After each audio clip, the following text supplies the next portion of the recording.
Wagon, it's your boy Hype to the DARDO. That is my name, and we are back with another video where we're going to review and react to Nick Shirley again. He is at it again.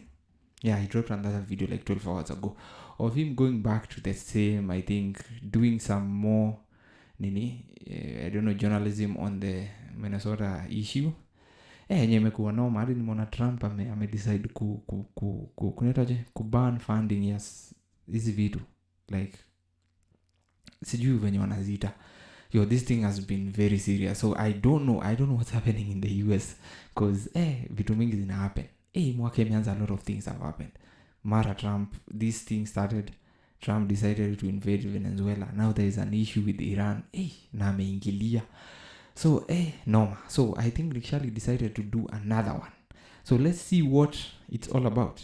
I'm asking No. You don't ask me nothing, man. $2.25 million. Get out. 2.24. The only community that does fraud. How can they set this bill? So, it's the only... Also, this has been anini on the Somali Sadi. After his last video, I think he went back. And now... hadi akatoa mahudi. Like, he has hoodies of the nini of now. Okay, now he's promoting his merchandise at the end of the day, but crazy stuff. Building was closed. Do you guys know where advanced mobility is? Advanced mobility? Yeah, we're looking for it. Never heard of it? They know we're shining No.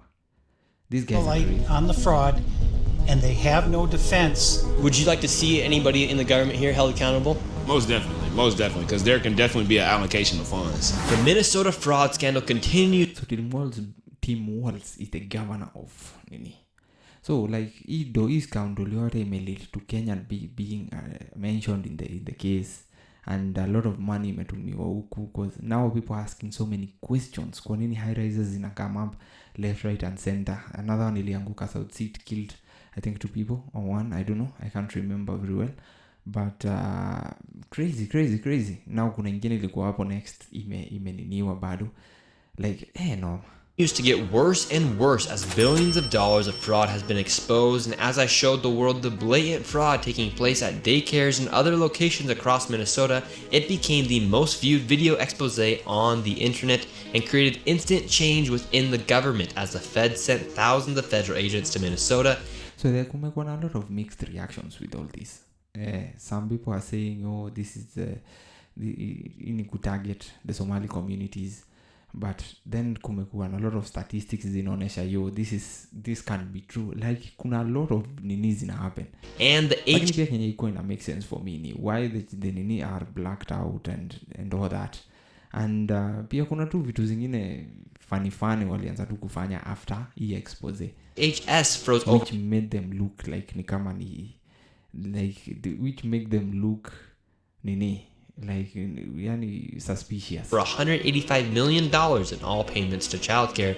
And while politicians like Tim Walz call people like me white supremacists and mimi nilikuwa nasema hii kitu yote iko kuna ile political power in it, like kuna ka political nini in it at the end of the day.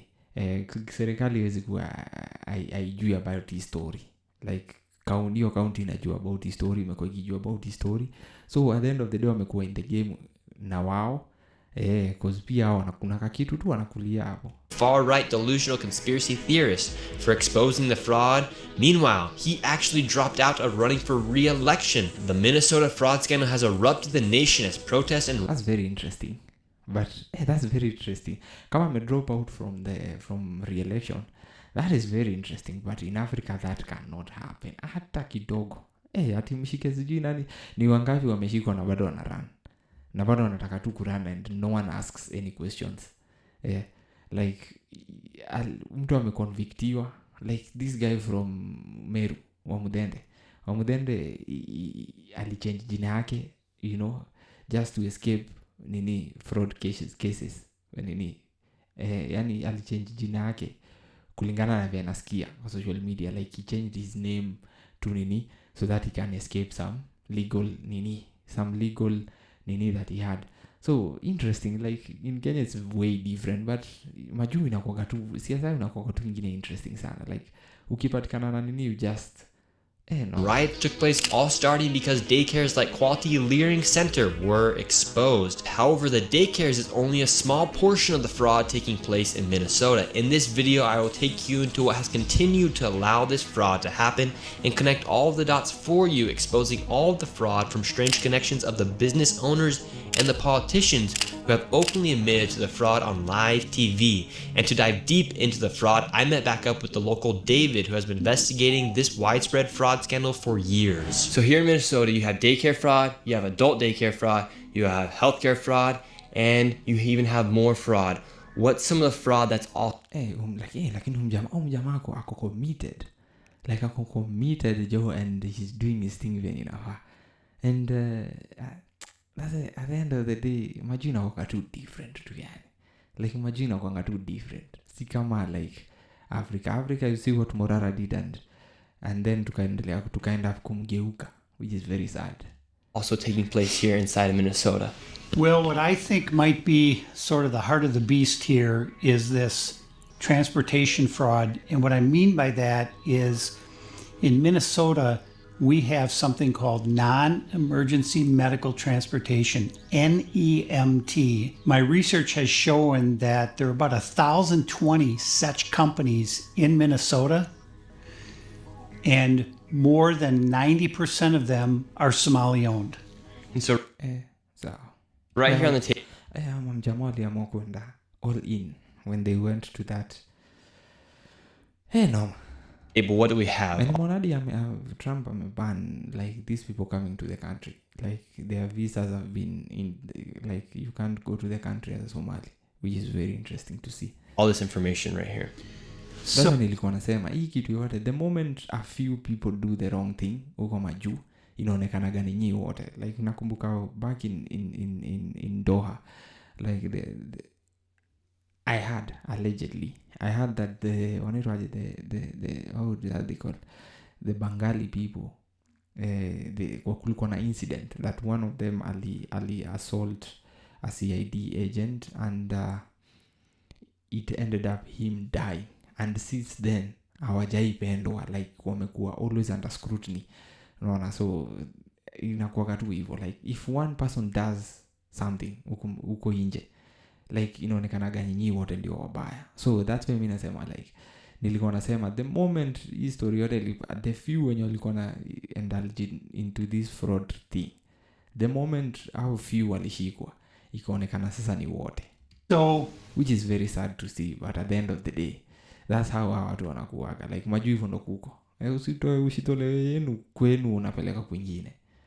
I have a number of companies that are local here in the Twin Cities, and this is just a fraction of the companies that are out there. What I found was that the national average for a non-emergency medical transportation company is 20 vehicles per company. A lot of these companies, their address is an apartment, some are in a house, some are in a convenience store, some of them in a vacant building. There's no signage, there's nobody there. And so why would there be such a need for all these transportation companies here inside of Minnesota? So ini ingine from the childcare thing. So this is another one. Yo, crazy. So Minnesota, Minnesota state, like this state of Minnesota. Can you tell me how much money do you guys make? Like how much money does your government raise, man? Because at the end of the day, if there is a lot of this fraud nini going on there, then that means, man, your state is generating a lot of revenue. And if you think of this now people from outside or immigrants, they are coming and taking those taxes and and enjoying their lives and building their lives like fraudulently, and which is very sad to see, man. Transportation as the hub of the wheel. So childcare is a spoke, adult daycare is a spoke, autism is a spoke, the interpreter services, which we can get into, that's another spoke. It all ties back to transportation. Why? Because those meals someone had to deliver those meals, someone has to deliver the kid to autism, or say they did. So it all revolves around the transportation. And So when you're looking at this, you say, okay, well, let's just be conservative. Let's go on the low side. Let's say there are only 800 Somali-owned non-emergency medical transportation companies in Minnesota. Well, again, the average is 20 vehicles per company. So that's 800 times 20. And the way these NEMT companies are paid is if they bring someone to a doctor's appointment, whatever the case might be, or Costco or wherever they're going, because remember, it's non-emergency medical transportation. Well, we went to Costco because they have to eat or they'll die. So that's considered, right? So it's almost impossible to figure out from the outside what exactly the payments are for each of these trips. But I have a pretty good idea. So when someone provides a transportation to a facility or a location, they're also paid for the time to sit there and wait for the appointment to end. Hey, PME, I want to go to the US, man. If this is what is happening, when like, hey, there is a lot of welfare nini, like there is a lot of welfare, hey, And then drive. then US has a lot of, it generates a lot of cash, man. Because if unasikia, if you, I hear that most of a high percentage of their budget goes to how do you call it, the military, the defense, like they use it in the defense. A high portion of their budget, annual budget, like they use it in military. So and unasikia billions zinapotea, per year. So hadi unawanda, the person back. So they're paid 3 different ways.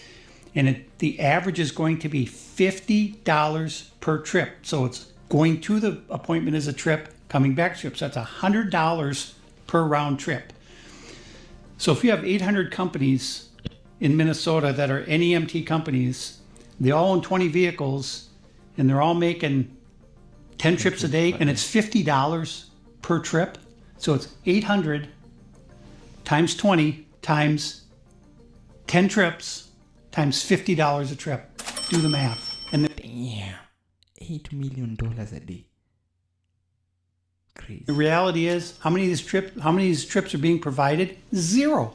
They don't have to provide any. Why? Because when they are paid by the state of Minnesota, these companies go online and they fill out a form, and it just says, okay, how many trips, how many miles. They submit that electronically to the state, and boom, they get paid. Nobody bothers to check. They don't call the dentist. Did this kid show up? They don't do. Crazy. Any hakuna accountability at all. No, man. Anything. As soon as that form is filed with the state of Minnesota, that payment goes out immediately. And so essentially, these transportation companies are what hold all of the fraud together, because you have the daycare centers working with the transportation companies, the adult daycare centers working with the transportation companies, the healthcare companies working with the transportation companies. So it's just another way to bill and to also make it look like something's happening here inside of Minnesota. This is the belly of the beast. All of this fraud revolves around these transportation companies. All of it. This touches every part of fraud here in Minnesota. And today we're going to go confront these people. We confronted them last time. There was no kids in any of the child care centers. And today, what do you expect to see? I think we're going to see some vehicles because, when I drive around the cities here, I see these Somalis driving. And mostly it's like a Plymouth Caravan or whatever. And there's never, ever, ever been a passenger. And in 7 years, I've never seen a passenger in any of these vehicles. I've followed some of them. They're going to Costco. They're going to Sam's Club. They're going to Walmart. The driver gets out, goes in there, loads up a shopping cart, comes in, puts it in the van, and off they go back to where they live. 7 years has been investigating this thing. And I always say that it's not true, because at the end of the day, I'm gonna paperwork. Like, it's something that amefanya for 7 years doing something. Then unimjamako very devoted, and interesting to see. Live. And now we're going to go out and see what's happening with these transportation companies. And here's the other thing. Tim Walz and the Department of Human Service, you threw the people of Minnesota under the bus. Shame on you, and I'm coming for you. You heard it here first, David. All right, let's go. Na funny thing, jamaa tafuti kiti yoyote. Like, he's just committed to kunini fraud, you know. It has a, So where's the first location we're going to? The first location or maybe in future you want a seat, but is a company called Safari Transportation, Cedar Avenue South in Minneapolis. And so what makes Safari Transportation Company an interesting transportation company?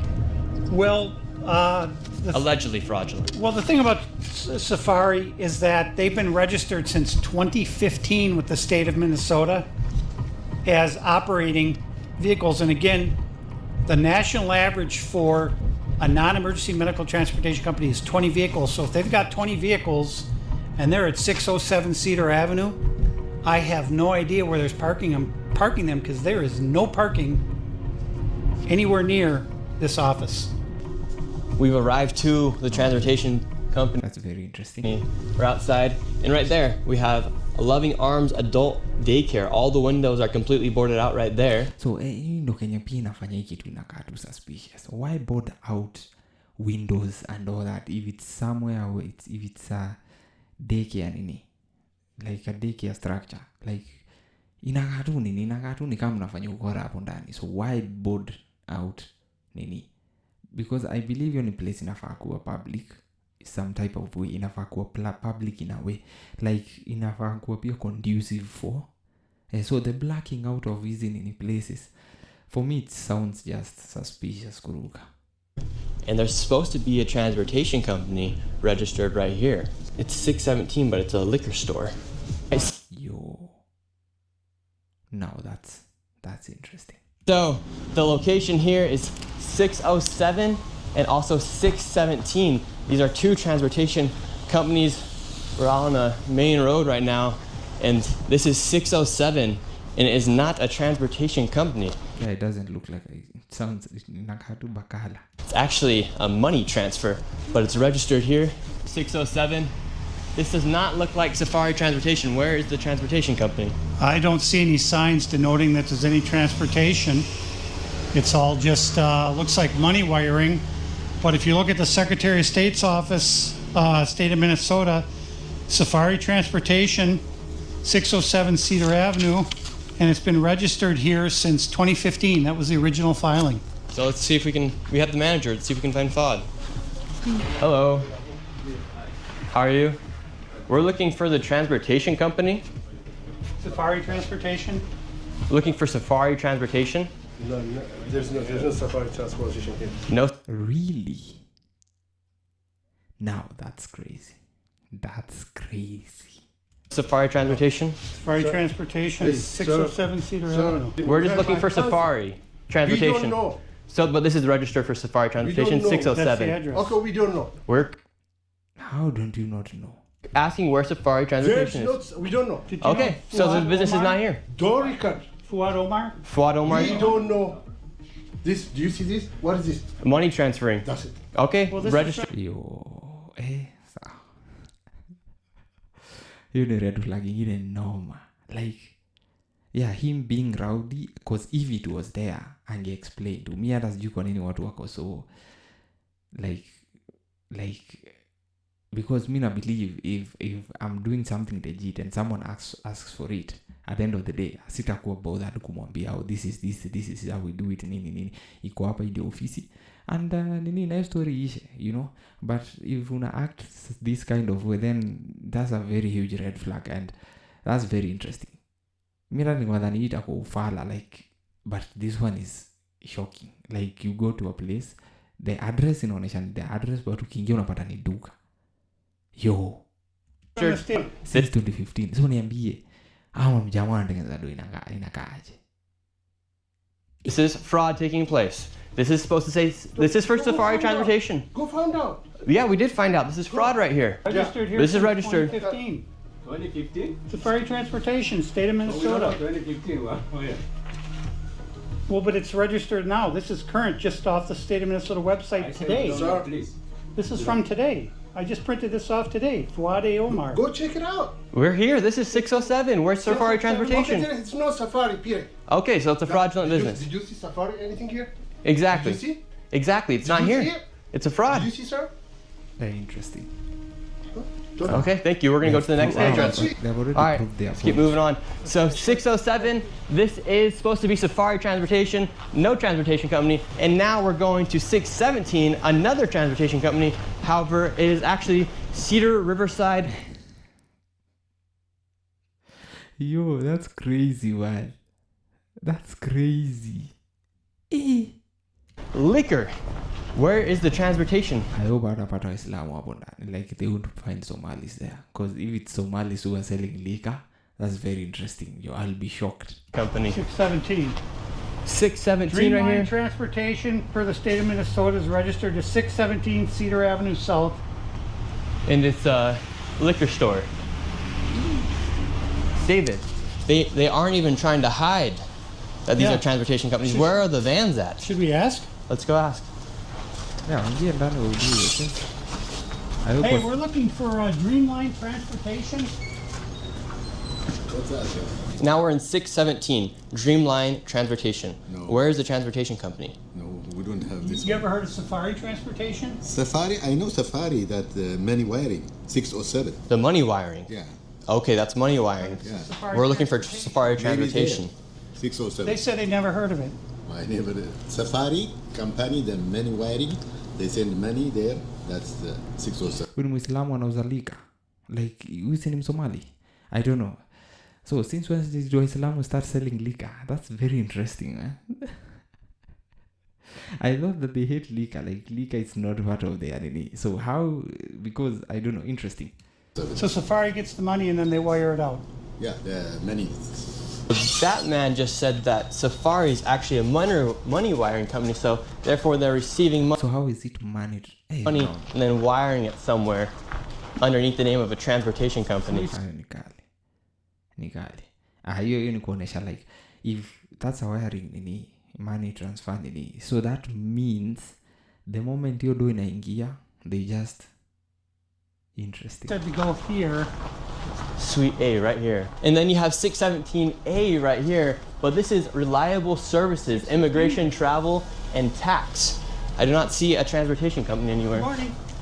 Hey, we're hoping to find Dreamline Transportation. You ever heard of it? I've never heard of it. Ask next door. He said to ask here. Oh. That you would know. Ask next door. This is a mailbox. It's not a real call. So Yo, this is crazy. Hey, United States people. Where? No wonder China is where it is. And economically. Hey. And you might find even in China there is some fraudulent nini, but I don't believe in China that like you can do that, because for them they are very, very like they scrutinize things nini. Because other politician, if you're a politician and you're corrupt, like you're bound to hanging and all that. So anyway, that's super interesting. Yo, nobody knows about this transportation nini here. So how is the address there, and how is it like? It doesn't make sense, but it does not make sense. It makes sense. Dreamline Transportation could be nothing more than a mailbox. 834. So it could be one of these mailboxes. Well, Okay, see you later. 607. Yo, those are 3 transportation businesses zimefunguliwa since I don't know for more than how many years, and they are receiving money from the state, but physically they are not existent, like as they exist. So make it make sense, man. Make it make sense.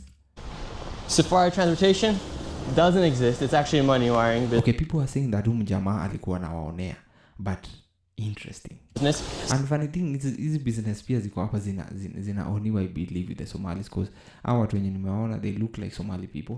The liquor nini looks like a Somali. Since when did Somali start selling liquor? Because they're Muslims. Since when? But I hope yes, Muislamu. I hope. But kama si Muislamu, that's different. No, but since when did Somali start selling liquor? That's very interesting. 617 Dreamline, inside of there, it's actually a liquor store, and then 617A is a place where there's a bunch of mailboxes, and it says reliable ITT services. How are you doing, man? I just want to ask you, Yes, sir. why are you sensationalizing the propaganda?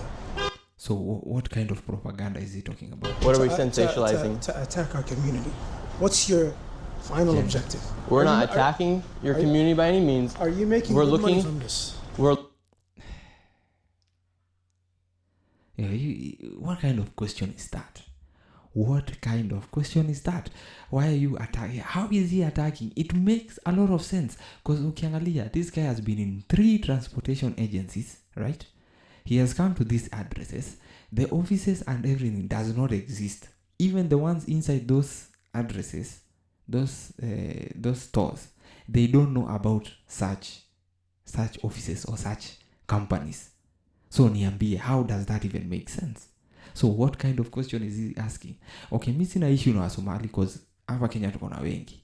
Like they are part of our community, they are part of the Kenyan community, and they are human beings like us, right? And pia hapa Kenya tuna respect. They do what they do. Unaona, they hustle kama sisi kwa Kenya and they make their money venye inafaa. Unaona, but sasa hao wenye wako US, they do wanatoa ushitole yao inchi yao. Mnaenda inchi ingine and then you do this. What do you expect? Muna expect nini? Unajua, me personally have been to an outside country, right? And being in an outside, wanasemanga do what the Romans do. Ukienda kwingine, do what they do. You don't have to be so nini. Unaona? So sasa I don't know why this guy even is offended. Like, why is he even asking that? Are you making some more money? Any money more? Like him doing it on YouTube, actually, he has 1.56 subscribers. He's being paid by YouTube, right? For him, it is content, and for him, Pia, it is exposing what his tax. Like, he's concerned about the tax money, you know. But now someone is concerned that jinawe inaharibiwa. But it is you who is doing this. Nini? Mi sina ubaya na nyinyi, but you're doing it. Hii kitu imeprove. Hii hata tujenda sana. How many minutes? We are 12 minutes in the video. And already you have already found like 3 stores which are not, with 3 businesses which are non-existent. And they're getting funding from the government. Unless someone else atoke kutoka kwingine to explain it. Because we can see it with our eyes. looking for fraud. No, for instance, can you answer our question? Where's Safari Transportation Company 607? Listen. It's not there. And why don't you answer? How much money are Why don't you you answer What? the How much question? money Where's are you 617 making? Dreamline Security? How much money are you making? I make money of off of this? YouTube. That's how I make my money. Exactly. So you're making money off of sensationalizing. That's my job. No, it's not sensationalizing anything. He's not. So, what if it was a media house coming and doing the same investigation? Will you say that? and attacking is- the Somali community. I'm not attacking you guys. We're asking. I'll tell you. You just asked a valid question. How is that attacking? Why are you being so defensive and trying to out of the topic? Fraud the is reason why fraud, this is sir. happening. All right, let me tell you the reason why fraud you're is fraud, attacking correct? Yes. This has nothing to do with race. This is fraud. this. Is This fraud. absolutely has to do with us being Muslim, No, it does not. all right, and us being from Africa. This Yo, bro. What's wrong with you? Nini mbaya na wewe? Why? Mbona? Okay. How kweli ni Waafrika wangapi wako huko? Minnesota, we have a lot of people from Kenya. From my tribe. Wakisi ni wengi kuruka. Right? Wakisi ni wengi kuruka in Minnesota. But for them, they never engage in such little things. For them, wakikam, wana hustle, and they hustle for themselves na wana make do yao. Mbona hao wako kwa hizi issues? Why is it only you guys are in these issues? Na hizi vitu tunaoneshwa, like we can see them. So how comes is it about race? How many Africans are in the US? That's bullshit, man. Pana, wacha nah. is a constitutional argument. If you don't want us here, How is it a constitutional argument if you bring race? change the freedom of religion. Say, listen, we don't want Muslims in this country anymore. You bro, you get out of here. Get out of here, man. We're not saying that. No. We're not Because saying that. Nobody has said that. When I go Sir, onto we're your talking comments, about fraud. You're talking- when I go onto your comments, My comments what aren't I see me. is people that say we do not want Muslims here. Kick every single Muslim in Minnesota out of Minnesota. Comments are comments, Buddha. Even me, sahi, if I support Nick Shirley, people will say that we wataanza support. People comment everything everywhere. Even like people comment everywhere. Hata when Trump says it, they will comment there. So how comes, bro, chill, relax. first you have to tell us, why are there hizo transportation companies zinafaa kuwa hapo? Why are they not there? That's a comment. You are, listen, you're That's not what I'm saying. preparing for the Somali community to maybe be taken to concentration camps, just like How? the Japanese community. All right? He has not even said that. He has never said that. Him is just there. You're sensationalizing. No, we're not. All right, Sir, something that answer can the listen. question. Where That's something where that can, is the transportation something vehicle that can company? jeopardize Answer the question. safety and the protection of the This is Somali fraud. How is it attacking Somali people if you're trying to investigate something? That's Jamajo. Anna speak fiti, he's well articulated, he speaks well, but he sounds so stupid to me. We're talking about If fraud, anything sir. happens to the Somali We're talking about community, fraud. listen, I'm not doing anything. I'm not physically touching You're him. getting very close. I'm not physically You're touching very him. close. No, I'm not physically touching him. This is fraud. We're talking about fraud. What you're You're doing. You're what defending doing, fraud. when You're I go defending into fraud. your comments, You're defending fraud. people who hate Muslims Okay, want people us can- out of here people can say for what they being want. I'm not Muslim, censoring are anybody. using your material. Islamophobes use your material. People who hate Islam use your material. Say to us, we don't want you here. Change the constitution. But guess what? Let me tell you something. Guess what? Say it. We're asking about You know, fraud. what We're you asking do, about fraud. You hate Muslims. Bruh, nobody cares. Nobody cares about nobody cares about who you believe in. Nobody cares about that. Him is just asking about fraud. It's not about Muslims. I'm not saying I hate You Muslims. hate We're you talking about hate fraud. Muslims. We're talking Why about are you fraud. attacking us? This are we is the fraud. only community We're that suffers because of fraud? We're talking about Are fraud. we the only community that does fraud? Are we the only community that does this? This is about All fraud. right, but there's what, 300 Somali This is providers in fraud. all of Minnesota? There's actually Don't 800. touch me. Is there like- So, you speak English, transportation right? companies. Your security doesn't even speak English. Listen, Yeah, let me tell you so something. see, this isn't a race issue, Listen, sir. listen. Yeah, it's not a race issue, man. This is about fraud. We have, what, 1,000 providers? Yeah, you guys have a... Even it's 2,000 providers. Okay, You sir. want to sacrifice the safety of Sir. 80,000 people We're not because of fucking 2,000 providers? Are you fucking mad? Are you stupid? I'm not stupid, you're stupid. You're Where's the transportation company? What have I... Why is he even getting angry? He was just asked a simple question. Is the transportation companies that are supposed to be here, where are they? Just answer. I don't know. Or this is where they are. Take me to them. Story issue. Why make it a big deal? Why make it a race thing? Why make it a religion thing? Yeah? Why make it a discrimination thing? That's crazy, man. If a mass shooting happens in Minnesota, it will be because of you. It will be because of you. If any Somali gets hurt in Minnesota, it's because of Nick and Shirley.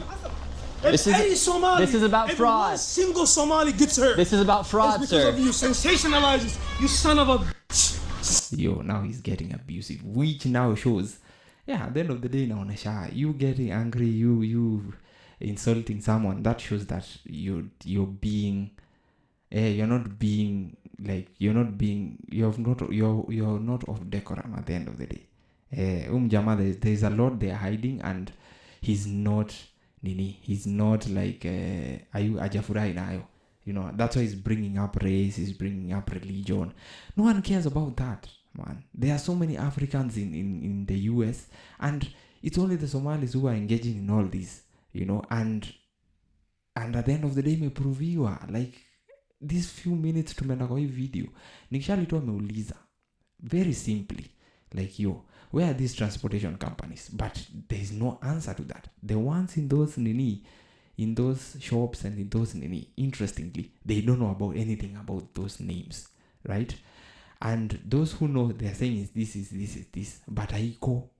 And it's very interesting to see even a Somali anauza kwa liquor store, which is very interesting to see. Okay, I don't know, I didn't know that the Muslim, they engage in selling alcohol, which is very interesting, because I've been to a Muslim country and alcohol is like if you're a Muslim and you engage in alcohol manenos, Buddha, Noma. Anyway, super interesting. That's part one of the video. We are going to go to another part two, because if it's a long clip, so we are going to cut it into parts. That's very interesting. The reaction is going to be into parts, and it's very interesting mpaka vile tumefika, and seeing this guy react venye amereact, just it's red flag ingine kubwa sana kuona. Anyway, it's the real edits, and I'm hyped to the DARDO. I'm looking forward to the next part and continue with this conversation. We see what's really happening. So anyway, always remember to like, subscribe, share, and comment. Those who have not done so, do that as fast as possible so that you cannot miss our next videos. And always remember, it's all about content.